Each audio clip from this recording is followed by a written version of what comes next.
Hello and welcome guys. Today we will study class 11th English chapter 2 of Hornbill's prose named as We Are Not Afraid to Die If We Can All Be Together, written by Gordon Cook and Ellen East. Dear student, what is the summary, what is the overview and what are highlighted point of this chapter we will discuss in a line. तो आइए dear student आज का video start करते हैं। आइए first point को देखते हैं। इन जुलाई 1976 में नरेटर जो कि 37 इयर्स ओल्ड बिजनेसमैन है और इनकी पत्नी का क्या नाम है मैरी, और इनका एक छोटा सा बच्चा है, बेटा है 6 इयर्स ओल्ड जिसका नाम क्या है जोनाथन। ओके, और साथ ही साथ 7 वर्ष की एक छोटी सी गुड़िया है जिसका नाम सुजैन है। क्या नाम है? सुजैन है। इसका दूसरा नाम स्यू भी है। इसको स्यू और सुजैन दोनों नाम से इंडिकेट किया जाता है, कॉल किया जाता है।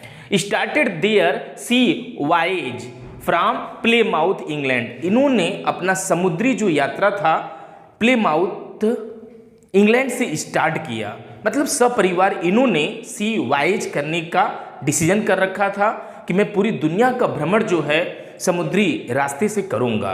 ठीक है, तो इन्होंने अपनी जर्नी कहाँ से स्टार्ट की? प्लेमाउथ इंग्लैंड से स्टार्ट की। कब स्टार्ट की? इन जुलाई 1976। किसके साथ की? फैमिली मेंबर्स के साथ, जिसमें 6 इयर्स ओल्ड उनका बेटा है जिसका नाम जोनाथन है, 7 इयर्स ओल्ड उनकी बेटी है जिसका नाम स्यू या सुजैन है, और साथ ही साथ इनकी वाइफ जो कि जिनका नाम क्या है मैरी है। ओके, आगे देखते हैं। They wished to go round the world on a long sea journey just as Captain James Cook. ये नाम काफी इंपॉर्टेंट है, Captain James Hook. Okay, had done 200 years earlier. मतलब समुद्री रास्ते से उन्होंने पूरी दुनिया का भ्रमण जो है 200 साल पहले किया था। तो उस रिकॉर्ड की बराबरी करने के तहत नरेटर जो कि 37 इयर्स ओल्ड बिजनेसमैन है अपनी फैमिली मेंबर के साथ जो है सी वॉयेज पे निकल गए। ओके, किसकी बराबरी करने, किसकी रिकॉर्ड की बराबरी करने के लिए? कैप्टन जेम्स कुक की। ओके, और ये रिकॉर्ड कब बनाया गया था? 200 साल पहले। The narrator and his wife had spent 16 years preparing for the round the world voyage. मतलब नरेटर और उनकी पत्नी दोनों ने मिल करके 16 सालों तक अथक परिश्रम किया था ताकि जब वो दुनिया के भ्रमण पर निकले, सी वॉयेज पे निकले, तो वह क्या रहे? मैच्योर रहे, उनकी स्किल में क्या हो? मैच्योरिटी हो, और वह निडर हो, करेजियस हो। ओके, तो इन्होंने क्या किया? मतलब मियाँ बीबी दोनों ने मिल करके 16 सालों तक सी वॉयेज की प्रिपरेशन की थी। Okay, and improving there marine skill, और साथ ही साथ अपनी मैरीन स्किल को, समुद्री यात्रा करने की जो स्किल है उसको उन्होंने इम्प्रूव किया था 16 सालों तक मेहनत करने के बाद। बहुत बड़ा रिस्क है ना, फैमिली मेंबर के साथ इतनी बड़ी यात्रा पे जाना, बहुत बड़ी यात्रा है ना। तो सिंपल सी बात है, इन्होंने 16 सालों तक अथक परिश्रम किया फैमिली मेंबर के साथ मिल करके। ठीक है, और भी कुछ इनका मैनेजमेंट था, धीरे धीरे हम देखेंगे। देयर बोट, उनके नाव का क्या नाम था? Wave Walker was a 23 metre and 30 ton boat. उनका जो बोट था, उनका जो नाव था, उसका नाम वेव वॉकर था जो कि 23 मीटर लंबा था और साथ ही साथ 30 टन का भारी बोट था। दैट वाज प्रोफेशनली बिल्ड, जिसको प्रोफेशनली जो है बिल्ड किया गया था in the guidelines of narrator, and they had tested it in the roughest whether they could find. मतलब 16 सालों चूंकि उन्होंने परिश्रम किया था, प्रिपरेशन किया था सी वॉयेज के लिए, तो रफेस्ट से roughest environment or weather okay in the sea voyage, जो भी उन्होंने अभी तक फेस किया था उसमें उन्होंने बार बार ट्राई किया था। उन्होंने कहने मतलब दे हैड टेस्टेड इट, अपने वेव वॉकर को उन्होंने टेस्ट किया था किसमें? In the roughest whether they could find. मतलब रफ से रफ वेदर में किस तरह से वेव वॉकर को टेकल किया जा सकेगा, उन्होंने बहुत ही ज़्यादा उसमें रिहर्सल किया था, प्रैक्टिस किया था। ओके, आगे देखते हैं। The first part of their plan 3 year. पहला जो उनका पार्ट था उनकी प्लानिंग के तहत, जो कि 3 साल लगेंगे तय करने में, वह क्या था? 1,05,000 किलोमीटर की दूरी तय करना प्लीजेंटली। मतलब 1,05,000 की दूरी उन्होंने प्लीजेंटली आराम से तय कर लिया, कोई भी प्रॉब्लम नहीं हुआ था। As they sailed down the west coast of Africa to Cape Town. मतलब उनकी जो नौका यात्रा थी वह कहाँ से थी, वेस्ट कोस्ट ऑफ अफ्रीका से केप टाउन तक, मतलब केप टाउन तक उन्होंने 1,05,000 किलोमीटर की दूरी आसानी से तय कर लिया था, प्लीजेंटली जो है तय कर लिया था, कहीं भी कोई डिफिकल्टी नहीं आने पाई थी। ओके, देन दे टूक टू क्रूमैन, और रास्ते में उन्होंने क्या किया, जब केप टाउन से उनको आगे जाना है तो उन्होंने 2 क्रूमैन को मतलब जैसे बोलते हैं जो नाविक होते हैं, नाव खेने वाले एक्सपर्ट वन जो है ना क्रूमैन, उन क्रूमैन को उन्होंने क्या किया, हायर किया। उनका नाम क्या है, एक अमेरिकन है जिसका नाम है लॉरी विजिल, और दूसरा जो है स्विस है जिसका नाम है Herb Seigler. Okay, before heading east from Cape Town से आगे जाने के लिए, ईस्ट की तरफ जाने के लिए उन्होंने 2 क्रूमैन को हायर कर लिया था, एक अमेरिकन था, दूसरा स्विस था। ओके, नाम क्या था, लॉरी विजिल और Herb Seigler. Okay, to help them tackle one of the world's roughest sea, the Southern Indian Ocean Sea। मतलब समुद्री यात्रा में चूंकि वो जा रहे हैं, 1,05,000 की दूरी आसानी से उन्होंने हंसते हंसते गुजार दिया, कहीं कोई दिक्कत नहीं आया। लेकिन अब जो है वो केप टाउन से इस डायरेक्शन में मूव करने वाले थे, और रास्ते में पड़ाव किसका पड़ेगा, कहाँ पे खतरा है, साउदर्न इंडियन ओशन में क्या है, खतरा है। इस वजह से उन्होंने क्या किया, एक अमेरिकन और एक स्विस जो है क्रूमैन को हायर कर लिया था, किसने, नरेटर ने। Okay, on the second day out of Cape Town, अब जब केप टाउन से वो आगे ईस्ट की तरफ जब बढ़े तो दूसरे दिन क्या हुआ, दे एनकाउंटर्ड स्ट्रांग विंड, मतलब समुद्र में क्या हुआ, बहुत तेज स्ट्रांग विंड बहने लगी और हाई वेव्स उठने लगे। अब समझ लीजिए, अब खतरा आ गया है। The wind storm continued for the next few weeks, माने कुछ हफ्तों तक जो है समुद्र में उठने वाली तूफानें क्या थी, कंटिन्यू थी, भयानक होती जा रही थी, डेंजरस होती जा रही थी। ओके, एंड ऑन December 25, जो कि बड़ा दिन कहलाता है, क्रिसमस डे कहलाता है, 25 दिसंबर को दे वर 3,500 kilometre east of cap Town, मतलब केप टाउन से इस डायरेक्शन में उन्होंने 3500 किलोमीटर की दूरी तय कर लिया था, है ना, और 3500 किलोमीटर दूरी तय कर लिए थे। किस तारीख तक उन्होंने 3500 किलोमीटर दूरी from Cape town in the east direction तय कर लिए थे, 25 दिसंबर को। ठीक है, डिस्पाइट द बैड वेदर, मौसम खराब था, स्थिति खराब थी, फिर भी उन्होंने सेलिब्रेट किया क्रिसमस डे को वंडरफुली। और उसके बाद जानते हैं 25 को जो है हमारा क्रिसमस डे, उसके बाद क्या हो जाएगा, न्यू ईयर आ जाएगा। तो ये बताया जा रहा है कि new year's day saw no improvement in the weather, और 1 जनवरी को मौसम में कोई भी सुधार नहीं था, और जैसे टाइम पास होते जा रहा था और वह डेंजरस वेदर होती जा रही थी। एंड ऑन January 2 जनवरी को क्या हुआ, द वेव्स वर जायंटिक, वेव्स क्या हो गए, समुद्री जो तूफान थे वो क्या एकदम खतरनाक हो गए, राक्षस के जैसे भयानक हो गए।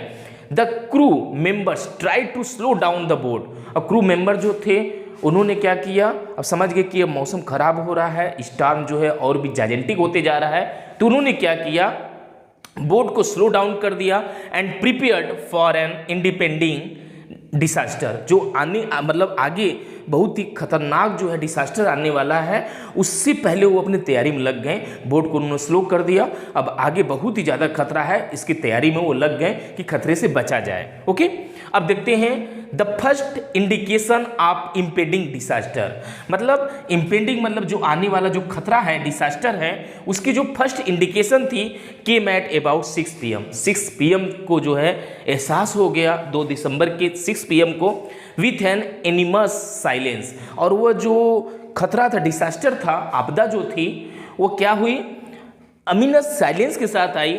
Then a loud roaring sound was heard, उसके बाद बहुत भयानक तेज की आवाज आई, विथ हॉरर, डर के साथ। He that narrator realized it was the biggest wave that he had ever seen, और नरेटर को एहसास हो गया कि जो मतलब आज तक मैंने इतना खतरनाक जो है समुद्री वेव्स नहीं देखा था, सी वेव्स नहीं देखा था। The wave hit the boat, और उस समुद्री वेव ने, वेव मतलब बहुत ही, जितना मतलब उसकी ऊंचाई होनी चाहिए उससे डबल ट्रिपल थी, बहुत ही ऊंची थी। ओके, तो यहाँ बताया है कि wave hit the boat, boat को हिट की, and a tremendous explosion shook the deck, और बहुत ही खतरनाक जो विस्फोट था उसने क्या किया, पूरे के पूरे नाव के डेक को हिला के रख दिया। Okay, water poured into the water, sorry boat, और पूरी तरह से पानी जो है उसमें बोट में आकर के भर गया। आप जरा सोचिए क्या स्थिति हुई होगी, क्योंकि इस तरह से उठा है ऊपर से आकर के पानी पूरा बोट में भर गया है। The narrator's head smashed against the steering wheel of the boat, और इतना तेज मतलब क्या उथल पुथल होना चालू हो गया था कि नरेटर का जो हेड है जा करके बोट के स्टीयरिंग व्हील से टकरा गया। Okay, before he knew it, और कुछ वो जान पाते इससे पहले ही was thrown into the sea, वो समुद्र में तूफान की लहरों द्वारा समुद्र में जा गिरे। Okay, he thought that he was going to die, उनको ऐसा लगा कि अब मेरी मृत्यु निश्चित है। But suddenly a wave hurled upright, लेकिन सडनली समुद्र में से क्या एक लहर जो है ऊपर की तरफ उठी, और उसी के साथ जो है उसी के लहर के साथ ये ऊपर की तरफ टॉसअप किए गए और बोट में आकर के गिरे। मतलब जाकू राखी साइया मार सके ना कोई। Okay, and he was tossed onto the boat. Okay, his left ribs were cracked, उनके जो बाहरी मैंने क्या कहते हैं लेफ्ट जो बायां जो पसली था वो क्या कहते क्रेक हो गया था, उनके जो मुंह था वो खून से भर गया था, कुछ दांत जो है नरेटर के टूट गए थे। ओके, आगे देखते हैं, realising that the boat had taken in water, अब उनको एहसास हो गया कि नदी में सॉरी क्या कहते हैं बोट में तो पूरा पानी भर गया है, सी वाटर भर गया है इन इट्स लोअर पार्ट। तो उस क्या किया उन्होंने, ही इंस्ट्रक्टेड, उन्होंने इंस्ट्रक्ट किया किसको, अपनी वाइफ मैरी को, to take the steering wheel, कि जा करके बोट की स्टीयरिंग व्हील को संभाले। Okay, and then went below deck, और उसके बाद वह डेक के नीचे चले गए, मैंने उसके बाद बोले कि डेक के बिलो चले जाओ। Larry and Herb, Larry means Larry Vigil and Herb Seigler जो क्रूमैन थे, पम्प्ड आउट द वाटर, उन्होंने क्या किया उस बोट पर जो है पंप रखा हुआ था उसको लगा करके पंप के थ्रू पागलों की तरह जो है पानी जो है बोट से नीचे समुद्र में गिराने लगे, पंप आउट करने लगे। ठीक है, that had accumulated in the boat, माने बोट में जो पानी एकत्र हुआ था उसको क्या किए, पागलों की तरह उसको पंप आउट करने लगे, बोट को खाली करने लगे पानी से। Okay, as the boat had been damage, जैसा कि आप जान रहे हैं कि बोट क्या हो गया, डैमेज हो गया, उथल पुथल की वजह से डैमेज हो गया था। Narrator made some repair, narrator जितना रिपेयर कर सकता था उतना रिपेयर किया, and began waterproofing the gaping hole, और जहाँ जहाँ छेद था बोट में उसमें पन्नी उन्नी लगा करके पॉलीथीन लगा कर उसको क्या करने लगा, वाटर प्रूफिंग बनाने लगा गैपिंग होल्स को, ताकि और पानी नीचे से ऊपर की तरफ चढ़ने ना पाए। ओके, आगे देखते हैं, स्यूज मतलब जो सुजैन है उनकी 7 साल की जो बच्ची है, हैड सोलेन अलार्मिंगली, मतलब चूंकि उथल पुथल हुआ, बोट डैमेज हो गई, उसके फादर जो है समुद्र में भी गिर गए थे, लेकिन फिर भी वो सबको बचाने की कोशिश कर रहे थे, भगवान की दया से वो बच गए, दांत उनके टूट गए थे, रिब्स क्रैक हो गया था, और उनकी जो बच्ची थी उसको भी चोट लगा था। अलार्मिंगली मतलब आप बोल सकते एक्सीडेंटली उसका जो हेड था सूज गया था, और सी हैड 2 ब्लैक आइज, और आंखें एकदम काली पड़ गई थी, मतलब आंखों के पास भी चोट लगा था, and a deep cut on her arm, और उसकी एक भुजा में क्या हुआ था, डीप कट हो गया था, घाव लग गया, चीरा लग गया था। She didn't tell the narrator, वो अपने फादर को नहीं बताए, मोर ऑफ हर इंजरीज मतलब उसकी इंजरी बहुत बड़े थे, फिर भी वो 7 साल की गुड़िया जो सुजैन है उसने अपने फादर को नरेटर को नहीं बताया। As she didn't want to worry him, क्योंकि वो नहीं चाहते थे मेरे फादर जो है मेरे वजह से वरीड हो, चिंतित हो। When he was trying to save them, जैसा कि वो जान रहे हैं कि मेरे फादर जो है अपना द बेस्ट ट्राई कर रहे हैं हमारी लाइफ को बचाने के लिए, ठीक है, और वो उनको डिस्टर्ब नहीं करना चाहती थी। On the morning of January 3, अब जनवरी 3 आया तो थोड़ा सा उनको राहत मिला। The pumps had reduce the amount of water on the board, माने बोर्ड पर जो पानी एकत्र हुआ था उसे पंप आउट कर दिया गया आसानी से, तो थोड़ा सा राहत मिली। ईच ऑफ देम टूक rest for 2 hours by turns, माने टर्न बाय टर्न की, अभी 2 घंटा मैं सो लेता हूँ, फिर 2 घंटा तुम सो लो, फिर 2 घंटा तुम सो लो, टर्न बाय टर्न उन्होंने जो है 2-2 घंटा आराम किया, क्योंकि बोर्ड को पंप आउट कर दिया गया था। They had survive for 15 hours सीज the wave hit the Wave Walker, मतलब वेव वॉकर पे जब सी स्टार्म आकर के स्ट्राइक किया था उसके बाद पूरा उथल पुथल मच गया था, हड़कंप मच गया था बोर्ड पर रहने वाले जो मतलब यात्रा करने वाले जो लोग थे उनमें, क्योंकि बोर्ड भी डैमेज हो गया था, पानी हो गया था, फिर भी उन्होंने उस डैमेज बोट में 15 घंटे तक सरवाइव किया। The narrator made some calculation, narrator ने कुछ कैलकुलेशन किया चार्ट पेपर पे, एंड फाउंड 2 स्मॉल आइलैंड, और कैलकुलेशन के थ्रू उसने 2 स्मॉल आइलैंड खोजा कि कहां पर ये आइलैंड स्थित है। Okay, they hoped to reach the nearest island, और उनको उम्मीद थी कि बहुत जल्दी वह इल एम्स्टर्डम आइलैंड पर पहुंच जाएंगे। ठीक है, अब फ्रेंच साइंटिफिक बेस सून, और ये जो एम्स्टर्डम आइलैंड है वह कहां पर है, फ्रेंच साइंटिफिक बेस पर स्थित है। ओके, मतलब फ्रांस में स्थित आइलैंड है। Okay, however their relief was short lived, मतलब उनको जो रिलैक्सेशन मिली थी वो शॉर्ट टाइम के लिए मिली थी, कुछ समय के लिए मिली थी। The weather again started deteriorating, मतलब मौसम जो है पुनः खराब होने लगा। And by the dawn on 5 January, और 5 जनवरी के उषा काल में their situation was again desperate, उनका सिचुएशन फिर से क्या होने लगा, निराशावादी होने लगा, खराब होने लगा।